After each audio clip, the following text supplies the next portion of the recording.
মোহাম্মদ ইউনূসের কাছে প্রতিবেদন জমা দিবে সংবিধান, নির্বাচন ব্যবস্থা, দুর্নীতি দমন কমিশন এবং পুলিশ সংস্কার কমিশন। এ নিয়ে দুপুরে সংবাদ সম্মেলনও করবেন উপদেষ্টারা। এ বিষয়ে আরও বিস্তারিত জানাতে প্রধান উপদেষ্টার তেজগাঁও কার্যালয় থেকে যুক্ত হচ্ছেন সহকর্মী বেলায়েত হোসেন। বেলায়েত, জানাবেন যে প্রতিবেদন নিয়ে সংস্কার কমিশনের প্রধানরা কখন আসবেন? প্রশ্ন এরই মধ্যে কয়েকটি সংস্কার কমিশনের প্রধান তেজগাঁও কার্যালয়ে প্রবেশ করেছে। কিছুক্ষণ আগে আমরা দেখেছি সংবিধান সংস্কার কমিশনের প্রধান অধ্যাপক আলী রিয়াজ তিনি প্রবেশ করেছেন তার কমিশনের সদস্যদেরকে নিয়ে। এর বাইরে নির্বাচন ব্যবস্থা সংস্কার কমিশনের প্রধান ডক্টর বদিউল আলম মজুমদার তিনিও প্রবেশ করছেন তার সদস্যদেরকে নিয়ে।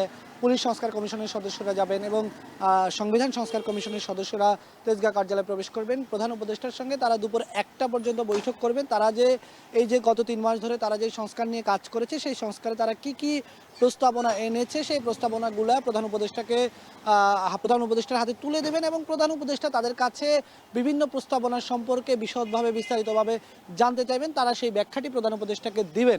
তবে এখন পর্যন্ত আমরা যতটুকু জেনেছি যে আসলে কি ধরনের সংস্কার আসতে পারে, যদি শুধু সংবিধান সংস্কার কমিশনের কথা বলি, সংবিধান সংস্কার কমিশনের পক্ষ থেকে উল্লেখযোগ্য একটি প্রস্তাবনা এনেছে যে এখন যে বিদ্যমান পদ্ধতিতে 300টি সংসদীয় আসন রয়েছে এর মধ্যে 300 এবং 50টি নারী সংরক্ষিত মোট 350টি সংসদীয় আসন রয়েছে। সেখানে তারা 505টি সংসদীয় আসনের প্রস্তাব করেছে। এর মধ্যে 400টি নির্বাচিত সংসদ সদস্য এবং 105টি উচ্চকক্ষ যারা মনোনীত সংসদ সদস্য। এই 400টির মধ্যে 100 জন নারী সংরক্ষিত আসনের সদস্য হবেন। তারাও জনগণের ভোটে সরাসরি নির্বাচন করেই তারা সংসদে আসবেন, এই ধরনের প্রস্তাবনা রাখা হয়েছে।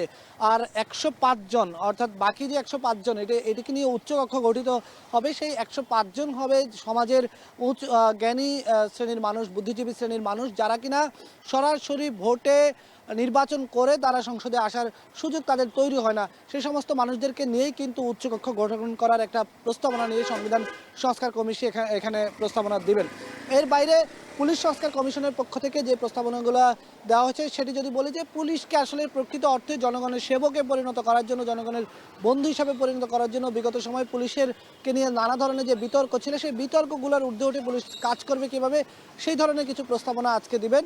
বিকেল 3টায় উপদেষ্টারা এটা নিয়ে সংবাদ সম্মেলন করবে, তারা জানাবে কী ধরনের প্রস্তাবনা এসেছে, তখনই আমরা বিস্তারিত জানাতে পারবো। তো এই ছিল প্রধান উপদেষ্টার তেজগাঁও কার্যালয় থেকে আমার কাছে এখনকার মতো সবশেষ। রওশন।